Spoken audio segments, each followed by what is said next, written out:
Good day sa inyo mga katiktik. Papakita ko lang sa inyo, ito yung GoPro Hero 12 at ito yung DJI Action 5. So ito kasi mga katiktik, wala tayong problema dito kapag ilagay natin sa chain mount. Pag nag-record tayo ng video ganyan, ito lang pala tandaan ko yung nagbi-blink na pula dito. Ilang pala tandaan ko na ibig sabihin recording na siya.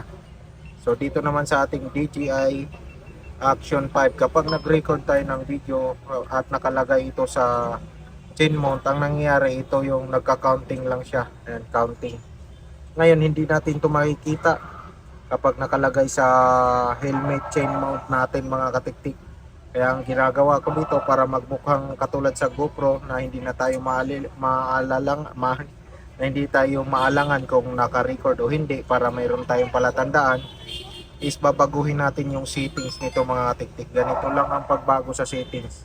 Swipe down, punta ka dito sa settings dito. Yung malabo yan. Tapos punta ka dito sa yan, always on display. Yan. Tapos style. Yan. So baguhin mo siya.